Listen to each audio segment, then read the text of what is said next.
Hello, dear respected colleagues. It's my pleasure welcoming you to this eighth webinar in the series of the webinars organized by our network, an initiative that is aimed at raising awareness on sustainable management of salt-affected soils for food security. We have today a very dense webinar with several participants that I will briefly present to you. First of them that is Professor Dr. João Pereira Domingues Martinho from the Agricultural School and Cernas Research Center Polytechnic Institute of Viseu, Portugal. Vitor, you are welcome. Next speaker will be Professor Iskender Güle, the Department of Biology, Burdur Mehmet Akif Ersoy University of Turkey. Professor Iskender, you are welcome. Thank you. Welcome.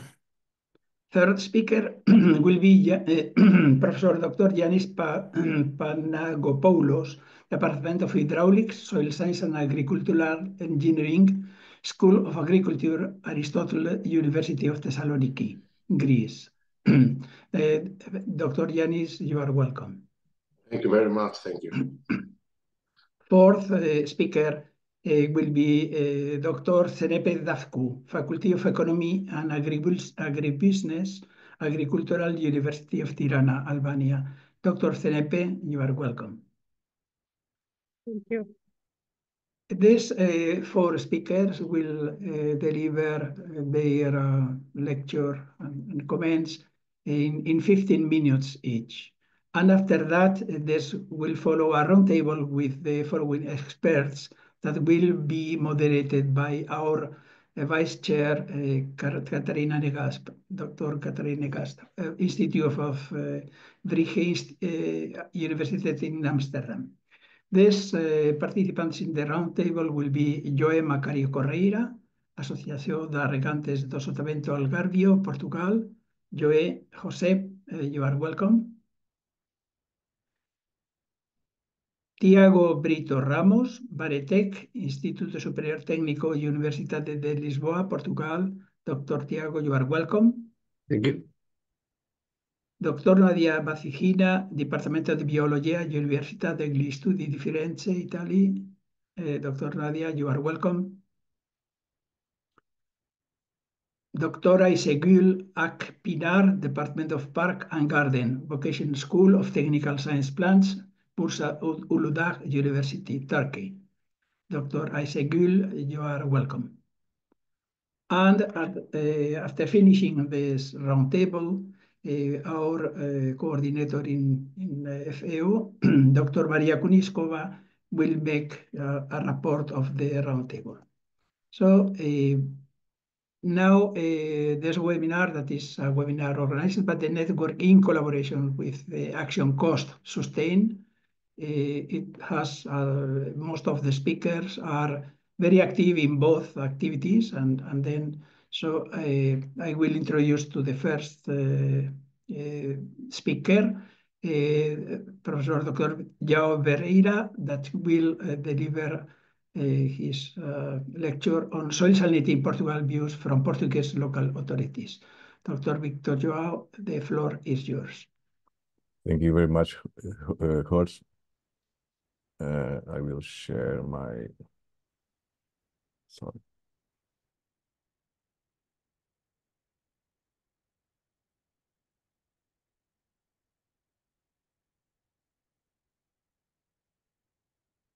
I think now is okay. Is in the presentation mode or not? Yes, All fine. Yeah. Okay. Thank you very much, George. It's a great pleasure for me to be here with you. I would like to start by greeting everyone present and thanking them for their presence and thanking INSAS and FAO, namely the chairs of INSAS, Horst Balsals, and Maria Konioskova for her excellent collaboration in organizing this webinar, which is part of the work plan of Working Group 5 of Cost Sustain Action, with the title Sustainable Use of Salt-Affected Lands. These times are in fact challenging on several levels, and one of the challenges we have to face in the present and near future is the quality and health of the soil as a potentially limiting factor in food production capacity and as a carbon sink. Climate change and the consequent global warming have brought several threats for the functional conditions of soils and water quality, namely due to increased salinity. Portugal, because its geographic location is particularly affected by these new contexts, namely in the south of the country. The aim of my presentation, knowledge of the context of soil salinity in Portugal. Some authors have already written about these dynamics in Portugal, but the perspective here, and my perspective here, is to highlight the scientific dimensions and divisions of local agents, stakeholders, and researchers on these themes. For example, you can see here that there are not many scientific contributions on these topics in Portugal. Also, concern about soil salinization in the Portuguese context has been around for decades. For example, you can see here the first documents come from 1982. A relevant number of papers of scientific documents were published in the journal Agricultural Water Management for papers showing that one of the main concerns has been around water, in fact, in Portugal. Indeed, what has worried Portugal in the recent decades has been the scarcity of water and its consequence for agriculture and living conditions of the populations, namely in the south of the country. Some of the most relevant authors have been Maria Conceição Gonçalves, Tiago Brito Ramos, who will be that he's here with has and will be at the round table of this webinar today, and Nadia Castanheira. Maria Conceição Gonçalves and Nadia Castanheira are from the National Institute for Agriculture and Veterinary Research. Is the organism for the scientific research in the agriculture fields from the Ministry of Agriculture, Portuguese Ministry of Agriculture. A significant part of this author's production revolved around 2019 and 2020. It was the period and years for the great number of publications from these authors. And the most relevant affiliations are Portuguese, are from the Portuguese Academy and Portuguese organism, namely from the National Institute of Agriculture and Veterinary Research, the University of Lisbon, University of Aveiro, University of Évora, but there is also the University of Extremadura, Spain. The contributions for the scientific production on these themes for the context in Portugal also come from some co-authors from Australia, United States, and Brazil, for example. The works in which Tiago Brito Ramos appears as the first author are among the most cited documents And we have here the paper from Tiago with 172 citations. The most here in this word cloud, we can see the most frequent expressions are electrical conductivity and irrigation, namely these two expressions.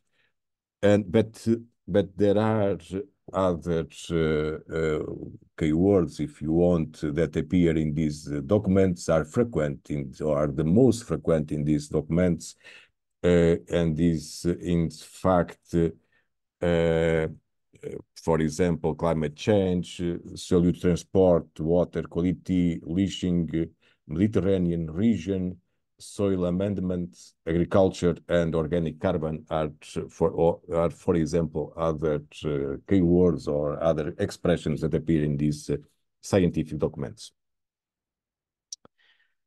And here in these trend topics pictured, we can see electrical conductivity, irrigation,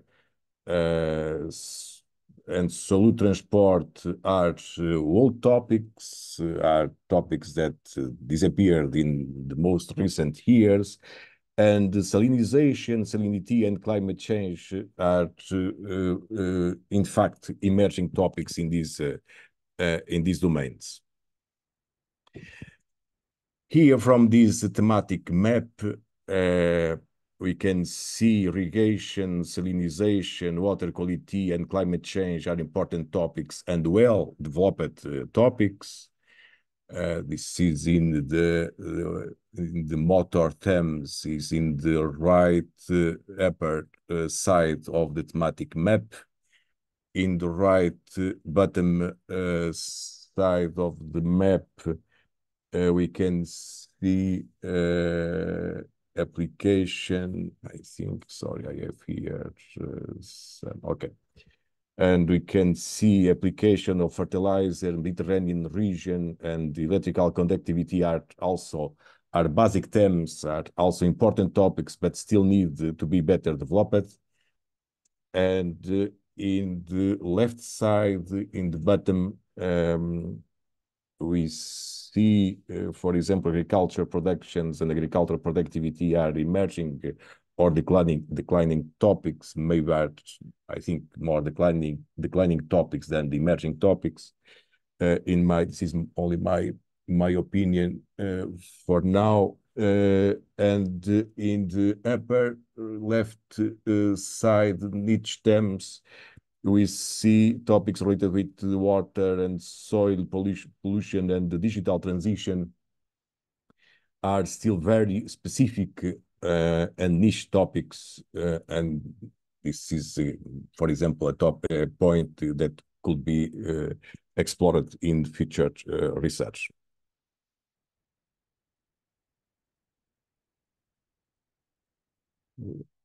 Okay. Yeah. Here in this, the most important in the factorial analysis, the most important topics are or expressions are those are in the interception of the two axes. And here in that point, we can see irrigation systems and electrical conductivity are, for example, these and remote sensing are some expressions or some topics are central, are important for the research done in these topics, soil salinity, and for Portugal. And here is some information and to exchange views on soil salinity issues in Portugal. Local agents, stakeholders, and Portuguese researchers were contacted, belonging in particular to the following organizations: Portuguese Farmers Confederations, institutions of the Portuguese Ministry of Agriculture, irrigators associations, companies, and universities. and their opinions and the opinions of these actions and stakeholders and companies contacted are these the proposal for a European Union directive on soil monitoring and resilience address the issues of soil salinity very little. I think soil salinization appears a very reducing number of times. The major concern with soil salinity in the south is in the south of the country, due to the shortage of water, which increase the concentration of salts in the soil and irrigation water. In practice, the idea there is no identification of problems, the monitoring network is inadequate, and there is a complete absence of more effective methods to manage soil salinization. The Lucas platform is constrained due to the fact that is only included sample from the first 20 centimeters of the soil and has no data on soil management. If there has been irregularities with irrigation, for example, with variations in values from one reading to the next without a proper explanation, and the sampling and methodologies are traditional and not sufficient. So this is my contribution for you about these questions, about the perspective about the research in Portugal about soil salinization and the opinions from the local agency stakeholders and researchers on these topics. Thank you very much. Thank you very much, Professor Victor Joao. And next speaker is Professor Iskender Güle with the topic an overview of dry and salinization problems in the wetlands of the Lakes district in Turkey. So, Professor Iskender Güle, the floor is yours.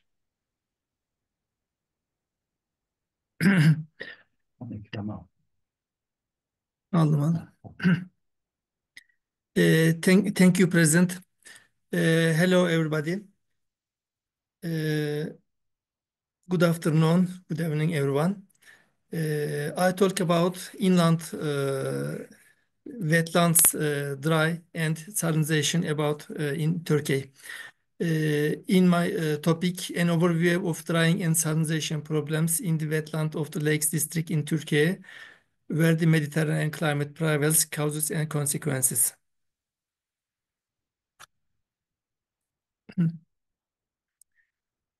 Inland waters are the most endangered ecosystem in the world. Excuse me. Okay. Less than 1/5 of the world's pre-industrial freshwater wetlands remain, projected to decline to under the 1/10 of the mid-century. In the last century, only about 100 of the more than 300 wetlands in Turkey have survived. Lake District region, you can see Lake District region is located the southwest of Turkey. This area of this region is about 25,000 square kilometer carre. Of the 25 lakes here, 15 have completely dried up. Almost all the remaining ones are shrinking. This region climate, summers are hot and dry, winters are lightly rained. Annual precipitation 400 to 700 millimeter a year. In other words, it's semi-arid region and 1,000 meter altitude sea level. This region includes many freshwater, brackish water, and saltwater lakes. Of the 24 wetlands here, only 10 remain. What was the reason for this? Anthropogenic activities or climate impact? In the past Some of these were destroyed intentionally, while others were vanished hydrologically intervention and changing climate condition. In the Mediterranean region, 70% of the wetlands have disappeared in last 50 years. The Mediterranean region is warming 20% faster than global average, and precipitation will reduce by minus 30%. You see. Türkiye climate, Türkiye mean temperature, blue line. World mean temperature is red line. The last 10 years have been the hottest decade on Earth. The value measured in Turkey in 2024 was even above the world average. Rainfall will decrease it by up to 40%. The hottest years, hottest summer, hottest years of Turkey. Turkey climate is generally arid and semi-arid climate. Especially Central Anatolia is here, is very dry. Central Anatolia has the largest, second largest salt lake of Turkey, Tuz Gölü. In this area, many salt lake and many freshwater lake. This area is Lake District region, Burdur, Isparta, near Antalya. Lake District region have many freshwater, saltwater, brackish water lake, and many playa lakes. These lakes, Burdur Lake, Acıgöl Lake, Akgöl Lake, and Yarışı Lake. You can see lake, a huge amount of lake is dried up. For example, one sheet of the lake in Central Anatolia, we see Akgöl and Ereğli reed beds completely dried, and we see Hotamış reed beds and completely dried, and Turkey's second largest salt lakes completely dried. These disappearing lakes left behind a large amount of salty and alkaline soil. There is a Turkish proverb, a lake is formed drop by drop. But nowadays, this situation is reversed, is no longer drips. So, quantity has surpassed quality. Only water, but not clear, clean, or dirty. We know all. Aral Lake or Aral Sea is a big tragedy. Same tragedy is live in Burdur province. Aral Lake, 1970s to today. Burdur Lake in today. Burdur Lake, a candidate to become a small Aral Lake. Maybe you see 1984, 2024, a big change. In recent years, Burdur Lake level very rapidly changed. Very rapidly changed. Only 50 years lake surface area and volume has been 50%, has been lost 50%.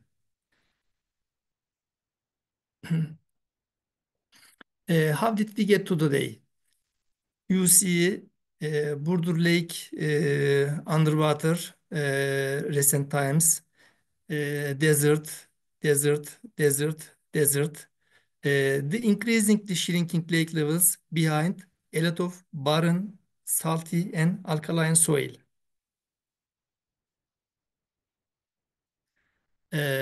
Also a big problem, dust storms forming a dry lake bed. We can see dust storms and salt storms, especially spring and fall season. These dust storms threat to municipality people. Okay, so why are lakes shrinking? Is the drying of the lake caused by climate change or anthropogenic effect? We can see here, lake level, blue line, precipitation, and lake level. The decline until 2010 was due to human influence. But after this date, it was due to both excessive water abstraction and lack of rainfall. Burdur Lake shrinking process. As dams are built and water levels drop.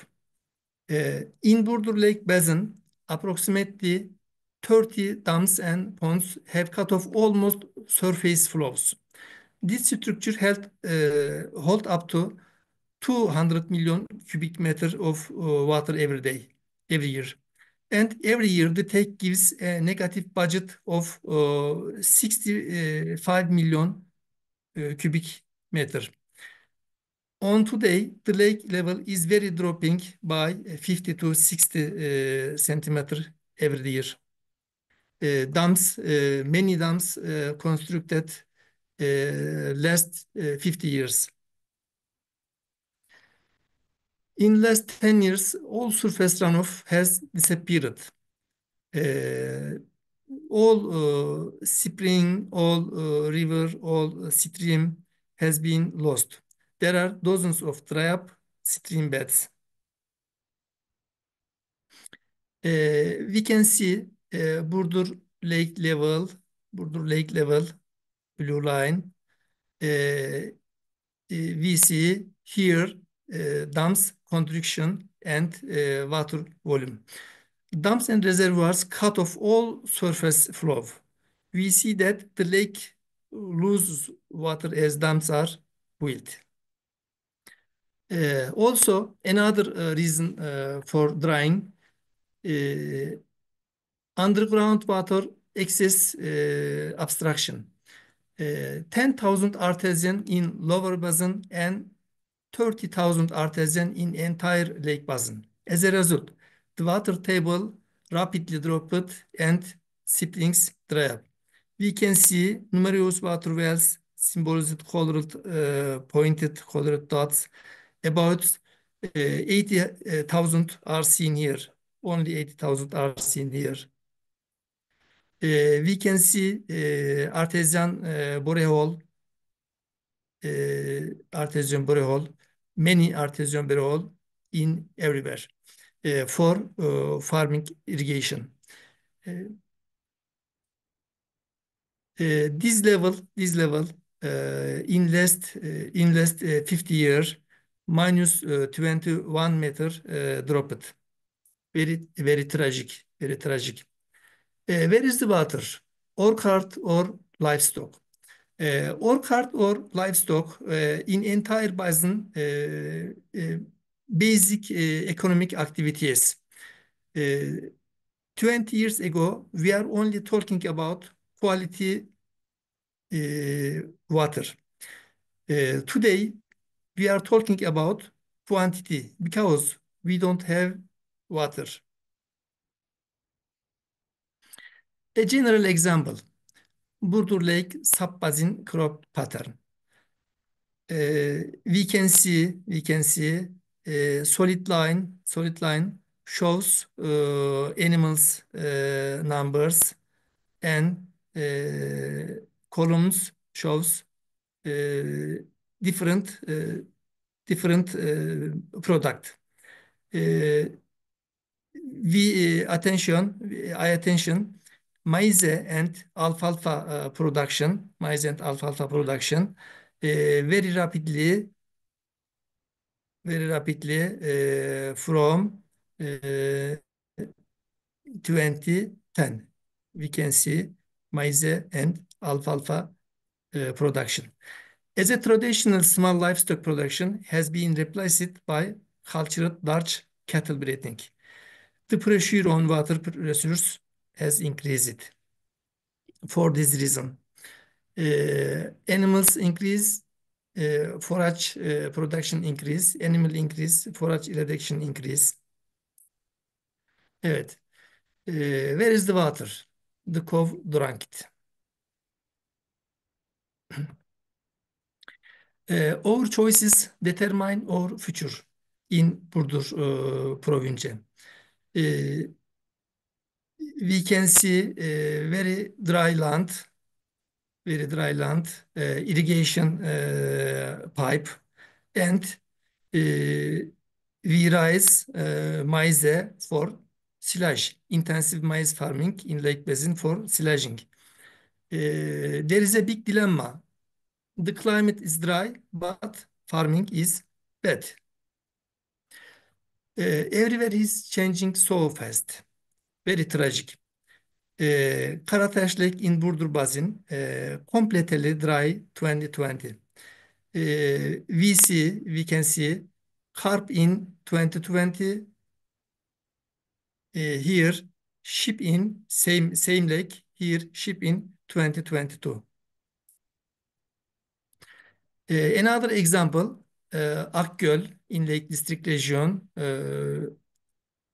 waterfowl, flamingos are here, and lake dry, and grazing area, turned grazing area. Evet. This is not the Sahara Desert, but Lake Burdur. Burdur Lake is also a Ramsar site area. Soil salinization is well known in coastal areas, but inland areas have not been yet assessed and monitored. Secondary soil salinization problem is about 80 million hectare in arid and semi-arid region in the world. As the salt lake dries up, intensively salt and barren soils remains. That is unstable plant growth. Excuse me. Excuse me, Dr. Iskender. It is on sake of the rest of the speakers. Okay. You have to please finish in 2 minutes. Okay. İşte a big problem, secondary soil salinization. Especially inland salt lake drying, inland area soil salinization or lake residual soil salinization. We would like to recall the example of Aral Sea. There are many small Aral Sea example in Turkey, especially Central Anatolia and Lake District region. We can see Burdur Lake remains salty area. Evet, this area extremely salty, severely salty, highly salty. And salty area in Turkey, 2080 million hectare. There are 300 halophytic taxa in this salty area living. Potential benefits of halophytes: animal food, human food, shelter for animals, ecosystem services, resistance to harsh condition, erosion control, resilience to climate change, and soil remediation and improvement. So, now and future the saline ecosystem. We have a Prima project. We have 6 country partner: Tunisia, Turkey, Greece, Italy, France, and Spain. We research salinization in this area. Climate change, salinization, soil, water, aridity, and resize. Evet. Thank Thank you very much. I'm sorry but it's a lot of speakers and time is limited. I invite you to share in the chat the link for your project, and later in the round table maybe there is the opportunity to make additional comments. Thank you very much, Professor Iskender Güle, for your interesting and dramatic report. So next speaker is Professor Yanis Panagopoulos, that will develop the topic soil salinization in agricultural soils of Greece, implications and recommendations for actions.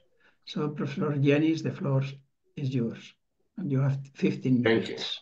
Thank you. Yes. Thank you very much. Do you see my screen here? My presentation? Yes.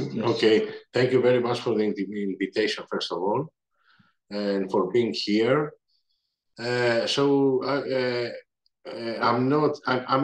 I'm a professor here, and I teach the subject of salinity, but to be honest, I have not been involved in any salinity project so far.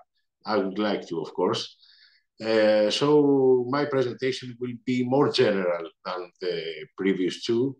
I will try to summarize the situation in Greece to give you an overview about soil salinization, which is, of course, a hot topic for the Greek environmental agenda, of course. So I will try to give a comprehensive overview of the issue and provide some possible solutions.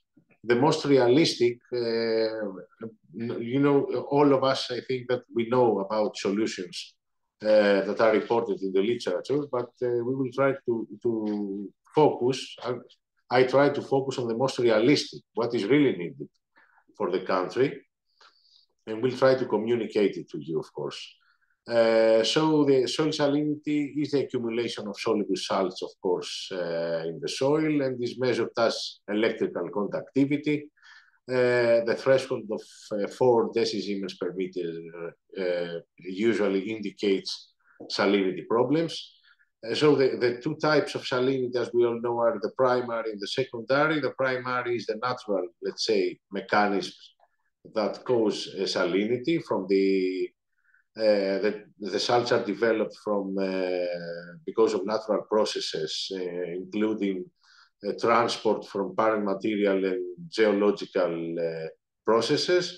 But we will focus and we care more about the secondary salinization, which is caused by human interventions, mainly from the irrigation with saline water and other non-suitable irrigation practices, which are combined with poor or no soil drainage. Actually, these last words, the last 3 words, poor or no soil drainage, is something very important for the country, for Greece, because there is absence actually of drainage, where I will talk more later during my presentation.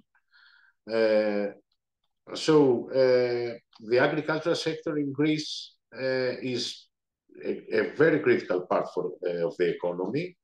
To give you an idea, 1/4 of the total Greek area is under cultivation, and half of it is irrigated because of the climate is arid or semi-arid.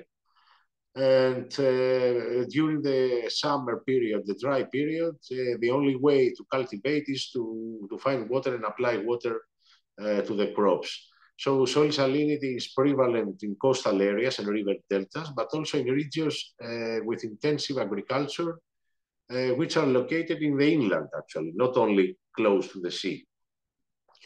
It has been estimated that from the 1.4 million hectares of irrigated land in Greece, 9% is affected by seawater intrusion, which is a high percentage, of course. But in general, arid irrigated lands are prominent salinization hotspots in the country because of 2 reasons. The first is the climate, little rainfall during the dry period, and adverse evapotranspiration rates, high evapotranspiration rates that enhance salt accumulation in the soil. And the second reason is the soil characteristics. There are many soil types around the country that restrain salt leaching. Okay, restrain salt leaching. So the causes of soil salinization in Greece are more or less common with the causes from in all other Mediterranean countries. The use of low quality water source for irrigation is the most important, I could say. We talked about climate, hot and dry irrigation period with increased evapotranspiration. Climate change is an issue that enhances the hot and dry irrigation period. It has been reported that it has made them drier. It has made the conditions in Greece drier during summer. So this, of course, helps salt accumulation because it increases evapotranspiration. Of course, there are water shortages and water scarcity, which means that we don't have enough water to apply excess irrigation in order to help salt leaching, to trigger salt leaching. But a very important issue is the no drainage systems, organized drainage systems, I mean, here. Or they are poor wherever wherever drainage systems exist. They are actually poor. They have problems. There are some open ditches which need maintenance and a lot of work to become of optimum operation, let's say. And the seawater intrusion, of course, is something very important for the aquifers, which provide salt water in these areas for irrigation, and of course enhance the problem of salinization. So in this map that was acquired from the Global Soil Partnership of Food of FAO, this was created within within the Global Soil Partnership. You can all see the areas in Greece that have been reported of high salinization. We have rather moderate but important, but of considerable importance for salinization. So moderate salinity in the north and in the central part of the country. We have rather stronger salinization problems in Peloponnese, in the south in general. The main crops affected are olives, orchard trees, cotton, grapes, and many, many others, of course. And the key areas affected that have been studied, because I try to make a literature review these days, and I found that the areas that have been reported, that the issue of soil salinization has been investigated, are Thessaly, which is in the center of the country here, Crete. There are many local areas with salinization studies, Central Macedonia, of course, the Evros Delta here, and there are individual islands. You can see here Naxos, Paros, Lesvos, Chios, in the Ionian Sea as well, some individual islands, and there are many, many areas around the Peloponnese. Many areas, actually, the whole Peloponnese is affected from soil salinization, and there are seawater intrusion issues mainly around the Peloponnese. This map, which is obtained, of course, from a published article, shows the seawater intrusion problem in Greece on the left, and the map of Crete with the major problems, the locations with big issues of seawater intrusion. Just to notice that. So almost the whole country is affected by seawater intrusion. This is my understanding, actually, and what we want to show here by showing the map on the left. So what are the implications for agriculture? I don't want to to say a lot of details here because these are known issues. First of all, crop yields are declined, and the productivity is declined in general. The soil is deteriorated with respect to its structure and fertility, of course. And it has been found that the effects may be long-term on the productivity. The economic losses are huge, many times. There are areas in Greece at the local level that economic losses have been reported to be extremely high because of soil salinity. It's impossible to irrigate, actually, at the very local level. And there are other environmental consequences, of course, like biodiversity, the loss of biodiversity, the loss of sensitive plant species and animal species. And this situation in general contributes to desertification. So there are areas at the local level that have been reported to become desertified and totally abundant at some point because of no water, of the absence of water of good quality water. So the solutions in general are to use salt-tolerant crop varieties. However, this is not very realistic.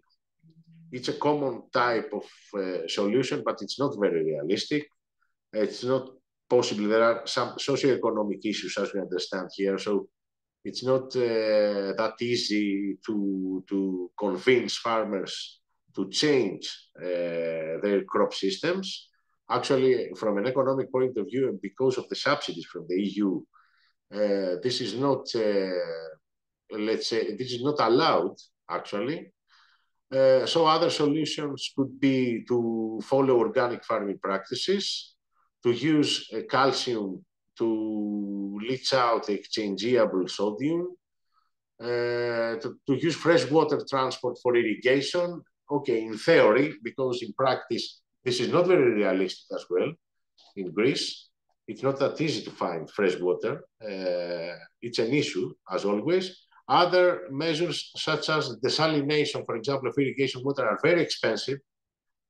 It's a modern technique, of course. It can be a modern technique, but it's expensive. And something very important, which needs money as well, is to improve the drainage systems to prevent salt accumulation. So if we can't change our water, if we cannot change our crop types, at least it's good to be able to drain the leaching water, the leaching salts from the soil. This needs surface drainage canals or underground drainage pipe networks. I will talk a bit more at the end of my presentation. I would like here to list the general policy recommendations known for this issue. The government intervention is to provide subsidies for sustainable practices, to educate and train farmers on salinity management, to encourage research and development in agricultural practices, and of course, to set up new water management policies to reduce overuse and prevent contamination. So what about Greece in particular? In Greece, from my review, from my search in these days, I think that there is not a very, let's say, organized effort, but there are many individual efforts in the past. For example, there is a sustainable water management effort with the country having promoted the efficient use of water resources and try to convince farmers to implement modern irrigation techniques. Also, there are suggestions to follow crop rotations, to use soil amendments and management practices. Universities, institutions, and agricultural organizations have worked together a lot to find solutions, including the breeding of salt-tolerant crop varieties, but also to develop salinity-resistant practices. Of course, we have the agro-environmental schemes of the European Union, which include, among others, the environmental friendly agricultural practices, which incorporate practices for preventing soil salinization. Public awareness and education efforts also have been done, and the monitoring and policy implementation, of course, which is driven by the Greek Ministry of Rural Development and Food, which is also something promising in general. So I list here, I would like to be quick now because my time ends, as I see. So the three major projects, scientific projects that have been conducted in the past, within the last decade, not very far in the past, are the SOS, soil sustainability, as you can see in North Greece, where a soil action plan was developed. The SAS water is also very important, which was an Interreg project, and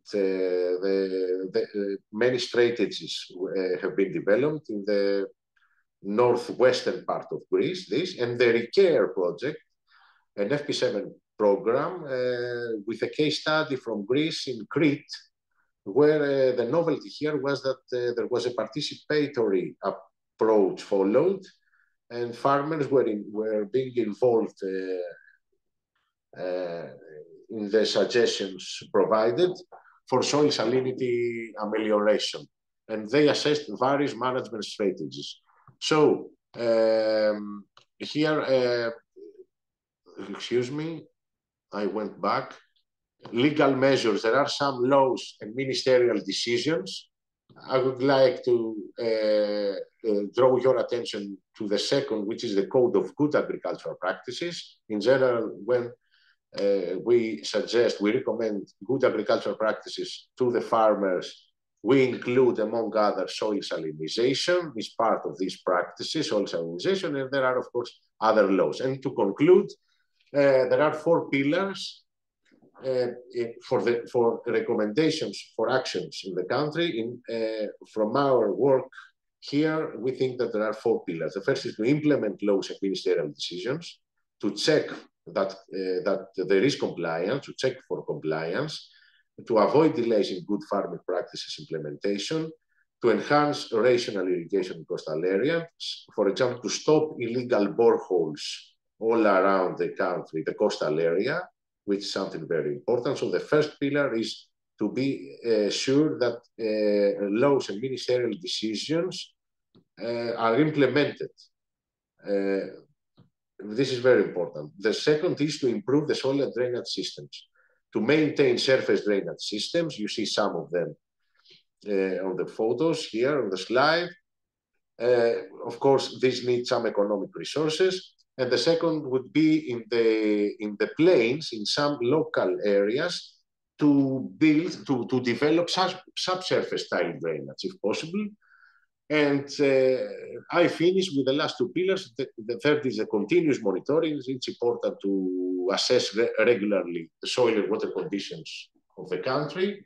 And finally, above all, I could say, to collaborate, to ensure that the collaboration between government, farmers, and scientists exists with the purpose to protect the future of Greek agriculture. And soil salinization, of course, is, among others, a very important environmental issue that belongs here to this collaboration. So thank you very much for your attention, and sorry for a few minutes more that I used. Thank you very much. Thank you. It's okay. Thank you very much, Dr. Yannis Panagopoulos. Panagopoulos. Yes, sorry. Okay. Well, next speaker will be Professor Zenepe Dafku, that will present economic values or the evaluation of ecosystem services in salt-affected lands. Insights from Albania. Professor Zenepe Dafku, the floor is yours. Thank you. Hello, everyone. Can you hear me? Yes. Okay, thank you. Hello, everyone. Today I will present briefly insights from Albania, especially from the case study of Albania related to the evaluation of ecosystem services in salt-affected land. Why this topic is important? Because we know that salt land degradation poses a significant challenges for agriculture productivity worldwide. Also, it's in Albania, especially wetlands and coastal zones, because in those areas we have more salt land. They are not just landscape, but they can serve as essential ecosystem that support food production, clean water supply, and biodiversity. And also they can be a good opportunity for ecotourism. Also, if we implement some effective conservation and restoration strategies that require active engagement from key stakeholders, including farmers, fishermen, and local communities that are key players, we can implement those effective strategies and to have a better situation. But we need also to understand their perspectives and to integrate their knowledge into those strategies. Also, one promising approach, it's a biosaline agriculture that leverage salt-tolerant crops to mitigate and to adverse effect of soil salinization. And last but not least, wetlands are not only ecological assets, but also have cultural heritage, tourism, community well-being, etc. Salt-affected lands actually are often seen as degraded and unproductive areas, but they actually provide some ecosystem services that are important for nature and well-being of human, not just in local level, but also in national and international level. Those ecosystem services that are classified by Millennium of Ecosystem Assessment that we have presented, we will present briefly. We have provisioning, regulating, cultural, and supporting services that we can obtain from those lands. National soil classification of Albania, as you can see in the map, we have different soil this different type soil in Albania, and about the saline land, it's in percentage, we have 1.54% of land, saline land, that it's more focused in coastal area, especially in here and Vlora, and so it's more focused in those areas. Some data related to the challenging soil condition, as you can see. And also, as you can see in this pie chart, we have Solonchak's 0.4%. Those areas, those lands actually are considered as threats, but in those areas we can find some opportunities for such as crop innovation and salt-tolerant varieties, sustainable agriculture, like agroecological farming practice that can turn those areas into productive zones through careful soil and water management, also to use inefficient irrigation system like drip irrigation to reduce salt accumulation and to conserve water. Also, we have we can obtain some economic benefits, like a large-scale agriculture investment, create opportunity for employment and economic growth in those regions, and to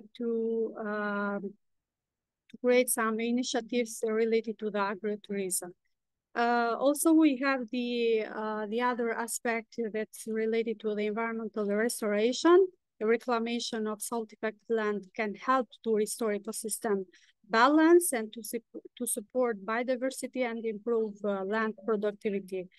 And to implement environmentally friendly practice like organic farming contribution to long-term soil health and conservation. My case study is a national park in Albania. It's, as you can see in the map, is situated here. It's a national park. Also, in this national park, we have a part of the area is a saline area. And here I will present actually a best practice from this area. Just some briefly some information related to this area.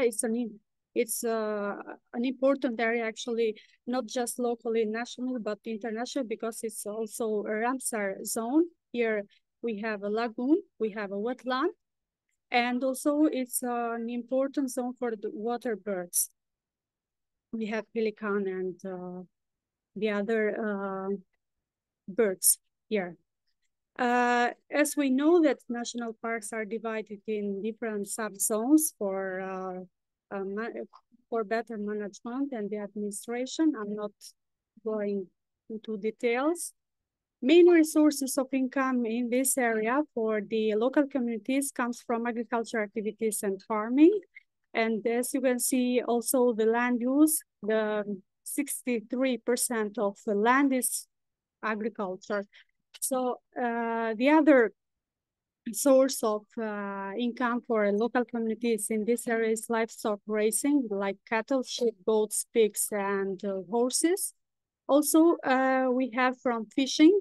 This wetland serves as an important area for fish for local communities and tourism. We have actually this park is mostly visited even from the national or international tourists during the year. Here you can see, following the presentation of the colleague from Greece, actually the problems, it's quite, let's say, similar in Albania also for the saline land. Here I had presented some maps related to the use of chemical and organic. Here we have organic fertilizer, chemical fertilizer, and use of pesticides.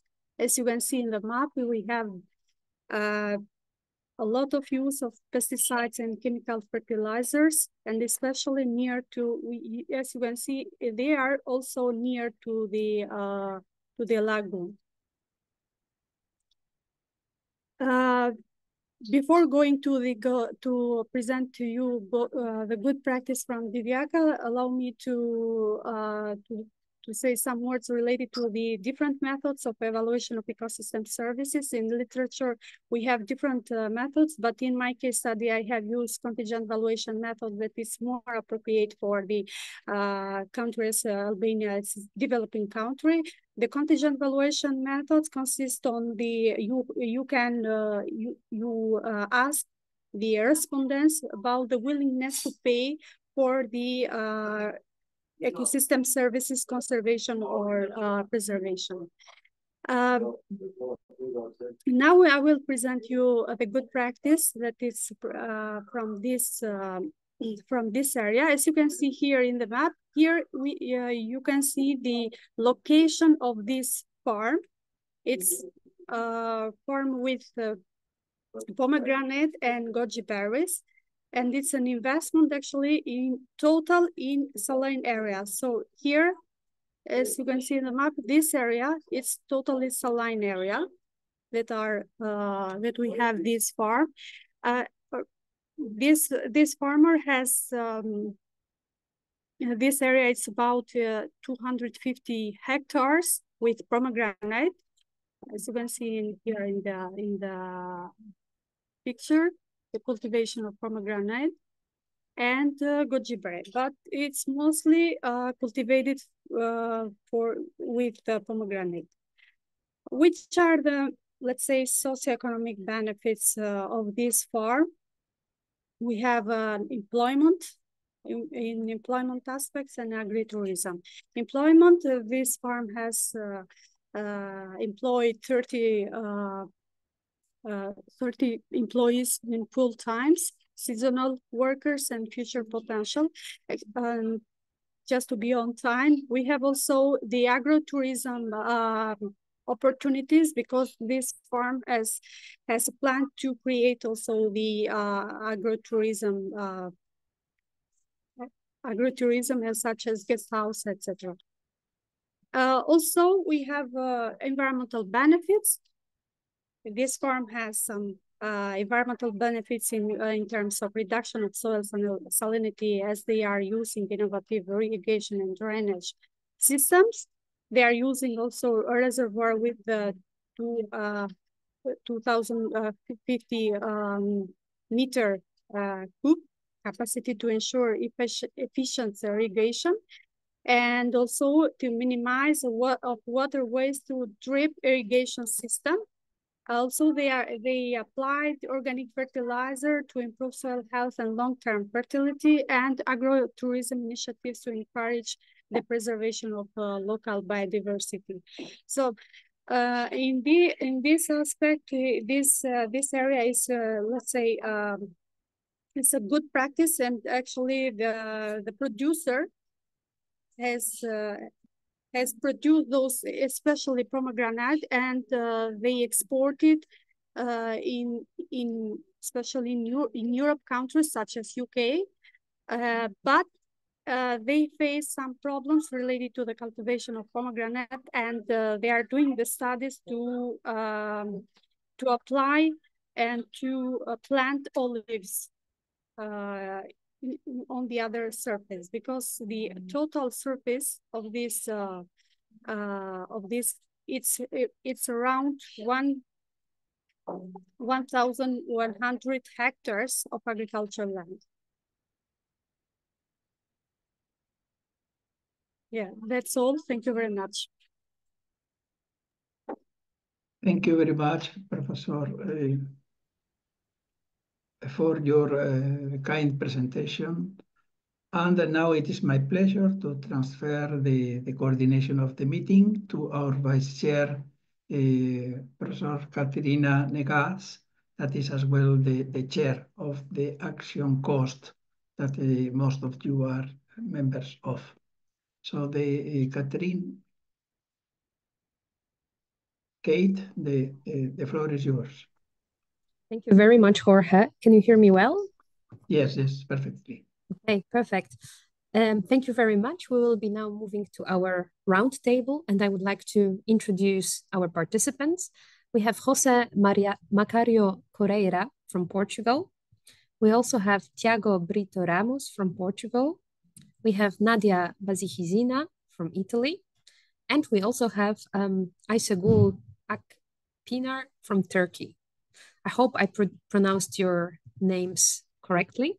And I would like to start with a few overarching questions that we have. We don't have that much time for our roundtable, but I hope we can have a nice and lively discussion. My first question would be related to the common challenges that we see in the Mediterranean region. So I would like to ask our roundtable participants, what are the common challenges in the Mediterranean region where you see possibilities for collaboration among the countries? And to start our discussion, I would like invite Mr. José Macario Correia to share with us his perspective. I think he is not with us so far. I think he's maintain the profile here, but he's not present. Okay, I see his name, but I was not sure if he would appear. Well, then I would move to Mr. Tiago Brito Ramos, that I've seen here. I'm here, yes. Yeah, perfect.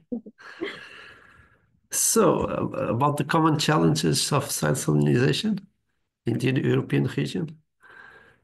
Well, I was watching the presentation of the colleague from Albania.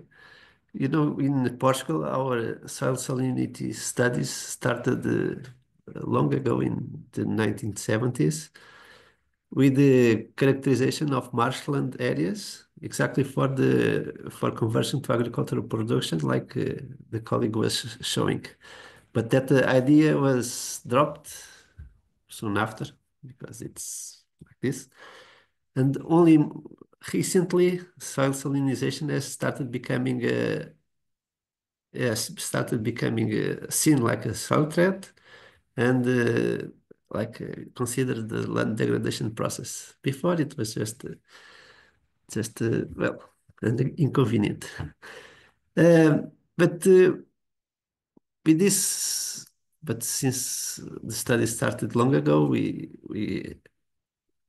accumulated a considerable degree of knowledge on this thematic. And we have areas affected by primary salinization, like those marshlands that we are not, it's not an immediate concern. Some are used for agricultural production, but for rice production, because you flood the area and it's easy to manage the salts. It's just an issue of agricultural water management. We are more concerned about the issues of secondary salinization that have been occurring in areas, in irrigated areas in south of Portugal. And these are, well, the main reasons, and what has shown the perspective, it's the climate has become more arid. Irrigation areas also have expanded to soils that have deficient drainage issues. So our main problems that we have seen that we have soil salinization issues that are site-specific, and it's not easy to identify those areas. So we need solutions, technologies to properly identify those areas in a cost-effective way and rapidly. We have been trying to use proximal and remote sensing technologies, but there are still some issues. Those technologies are perfect for our marshland areas because salinity levels are so high that they are easy to follow. But when they are site-specific and not so high, it's difficult to distinguish from other soil properties. These are the main challenges of at least that we have in Portugal. Thank you very much for your contribution. This is indeed a very important topic and insights from Portugal. And I would like now to ask Ms. Nadia Bazihizina to share her perspective from the Italian approach. What are the most common challenges that you see in the Mediterranean region, also taking into account what Mr. Tiago Brito Ramos has just outlined to us? Yes, thank you, Kate. It's been a pleasure to participate and hear all the presentations. And I think what I can see is definitely water seems to be, to me, a common thread, the red thread.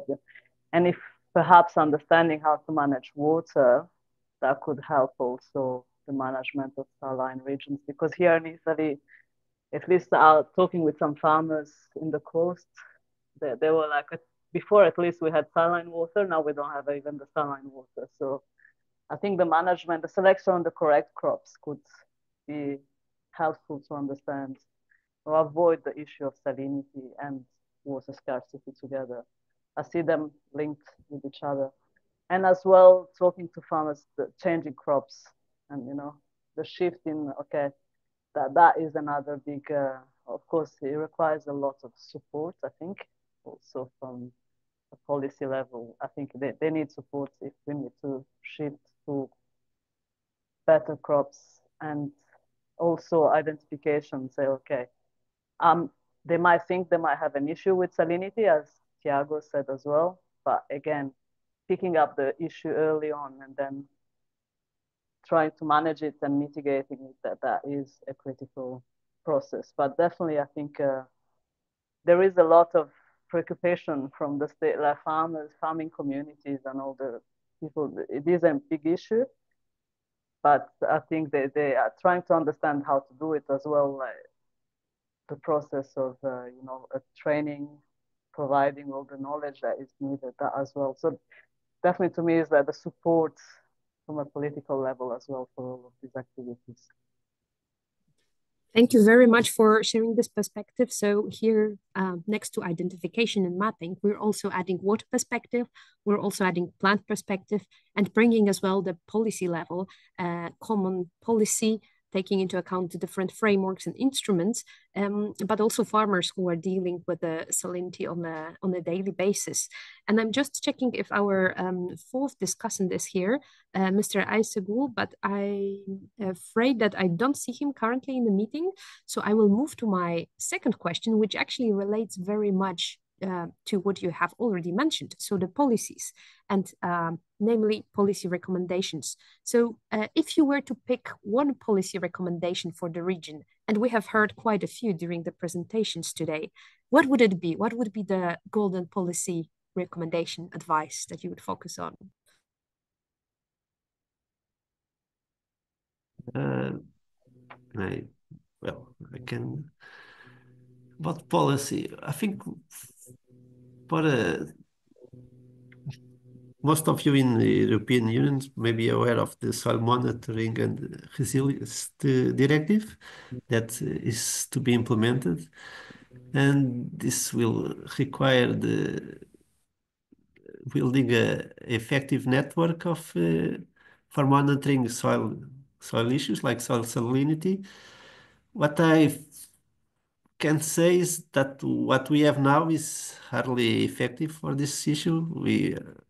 Soil monitoring in Europe relies on the Lucas soil survey, which is for soil salinity is not well designed, and because the issues are limited to monitoring is limited to the first centimeters layer, and what we see in the field is that soil salinity aggravates is in the bottom layers first, and so we need first to have to know better our soils, how they work, how they function, to create then the policy that we need.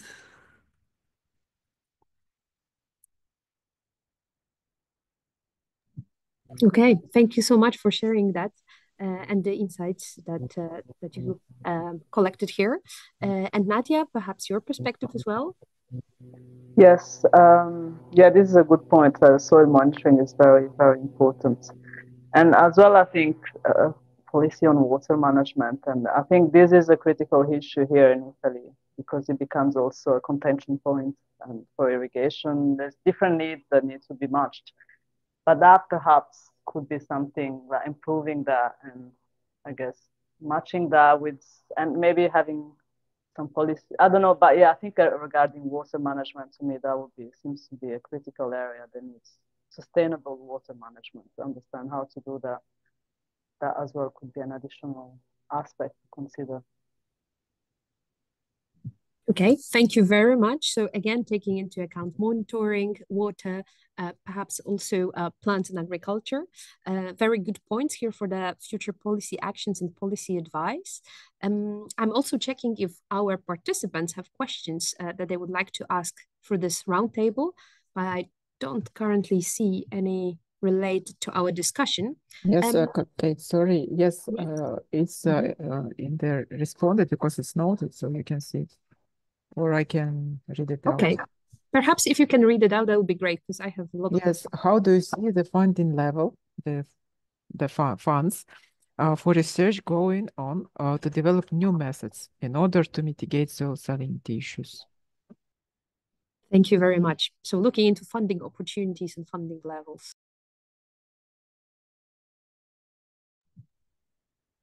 Sorry, the questions are the funding for mitigating the issue of salinity. Funding potential, let's say. Potential. Okay. Yes. I think there is, at least that's been a bit my, I've noticed in the last couple of years, there's been more interest towards the issue of salinity and water scarcity. That seems to be a hot topic at the moment here in Europe. So I think there could be definitely some potential. And I think as we'd often discussed with Kate and some other researchers, another interesting would be, a national board, something that at the level international, there's also a lot of interest. It would be nice to have funding to take as well the knowledge from other big research centers that worked on salinity for a long time, like for instance Australia, or we're talking about all the I guess, the ICBA, the Science Research Center, they have a lot of knowledge, and that would be nice to have some common funding that can merge all this together. Whereas I often find that they're a bit separated, the funding. So something that links these different centers and realities. Thank you very much. Also question was, there were two parts. First, the financial potential, but also to the novelty. So develop something really new, because we need quite big funds to develop new approaches for the salinity mitigation. So is there any potential for such funding? How do you think? Oh, that's the $1 million question, dollar question. Yes. I guess to me that the new thing. So first of all, I guess we need to understand if it's to try and limit this, like the process of salinization. So we're talking about, but that will have to need interaction with engineering. So like the seawater intrusion and all that. So that's one aspect, or maybe how to adapt to salinity. I think there is a lot of space there to understand how to do it sustainably. Adaptation, that I think is, because maybe we cannot avoid seawater intrusion, for instance. Some things we cannot avoid them unless we go for major process that go and limit, for instance, seawater intrusion. But perhaps if we go understand how to adapt to it and how to adapt sustainably, trying to merge, the different areas. So the economic side, but the environmental side as well. So I think there could be a lot of new ideas that could come from there. Thank you very much, Nadia, for these reflections. And now passing to Tiago to also his answer and view on that question. So perhaps just to repeat, how do we see the funding level for research going on to develop new methods in order to mitigate soil salinity issues? Tiago, what's your perspective on that? Well, I cannot complain because I just had a project approved on these issues to develop or test different proximal and remote sensing technologies to try to identify soil salinity issues in orchard systems that are site-specific in the south of Portugal. So I cannot complain at this point, but I had to try this proposal several times until it got approved, because soil science projects related to soil science are never a priority, at least here in my country. But probably I see in the audience that we have with us a PhD student that I've been working with, Gabriel. I think he cannot cannot talk, but he's working on a project, a collaborative project between Netherlands, Wageningen, Lisbon, and I don't know who else, but he's studying the rice production systems in Guinea-Bissau in West Africa, and that are areas, the former mangrove areas that were converted to rice fields that are right near the sea, that are affected by soil salinity a lot, and they have been developing technologies for local populations to adapt and cope with this soil salinity issue. This is a very interesting project, and the example of a collaborative network that fits exactly what you were asking. But he cannot talk, unfortunately, to explain better this project and these studies.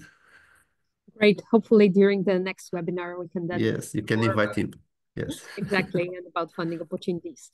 This also brings us to the end of this roundtable to move to the next part of the program, summarizing the main findings.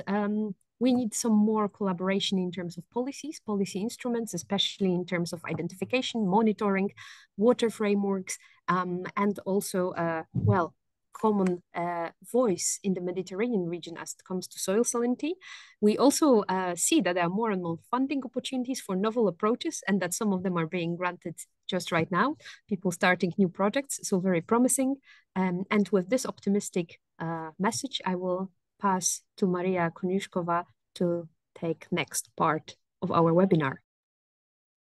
Yeah, so actually, thank you. Thank you, Kate. Thank you, Jorge, and thanks to all the speakers of this webinar. I will try to, let's say, summarize and give some takeaway messages that arose from today's discussion. So actually, the area of salt-affected soils in the northern part of the Mediterranean region, and we could see from our webinar that we were considering mostly this part of the Mediterranean region.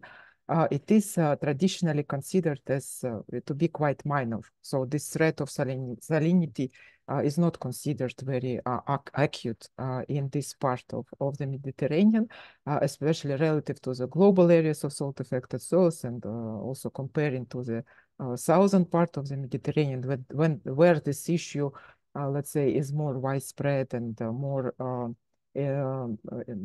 attention is paid to this problem. But still, we can see that this problem on salinization is exacerbated, increased in the region due to the increase in droughts and the shortage of water, and as well as the seawater intrusions, which is also somehow human-induced due to overexploitation of the aquifers in the coastal areas.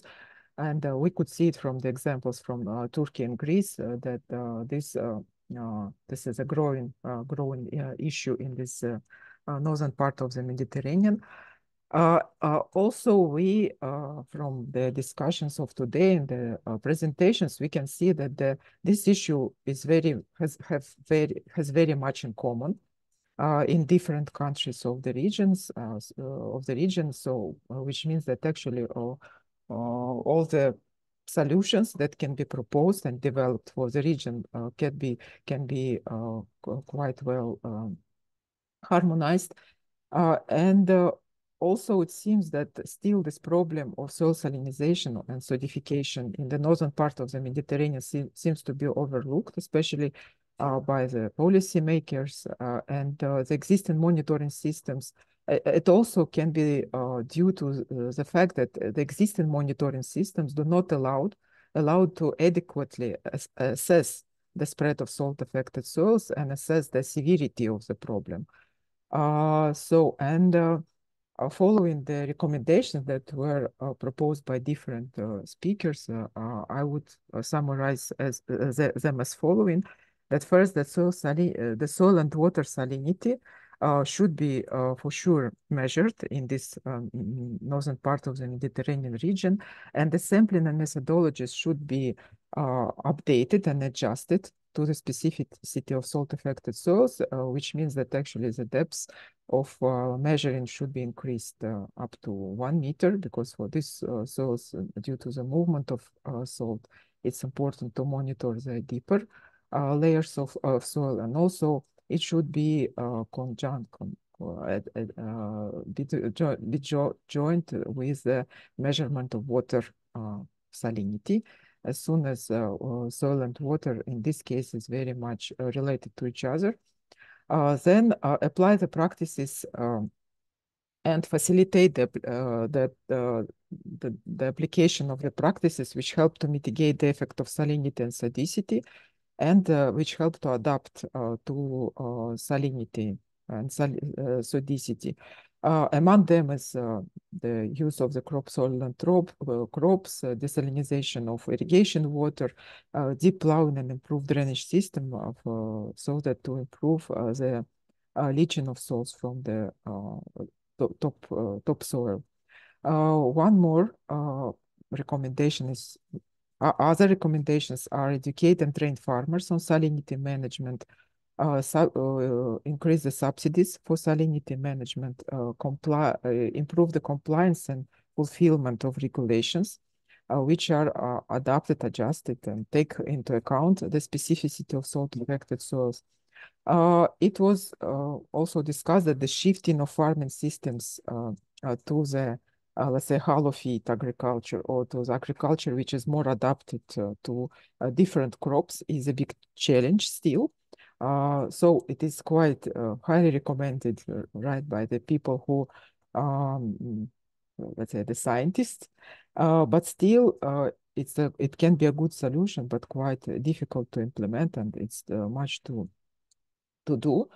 And as a maybe positive conclusion to the discussion, that it seems that the funding potential seems to be increasing as a response to a growing concern of soil salinization in the northern part of the Mediterranean and the whole Mediterranean. So we hope that also this webinar contribute to the improved financing of this topic in the region. So with this, I would like to finish my wrap up and give the floor to Jorge to close the webinar. Thank you. Thank you very much, Maria, for your nice report of this very interesting webinar.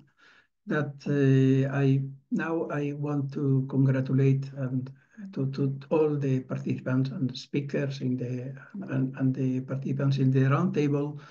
But especially I want to give thanks to the coordinator of this working group that has been involved mainly in this presentation on the Mediterranean, Professor Victor Joao, and to the chair of the cost action, that is our vice chair as well, that because this interesting webinar was mostly a fruit of their progresses in the project. So thank you very much, Victor, Kate, all the presenters, and as well all the attendants to the webinar.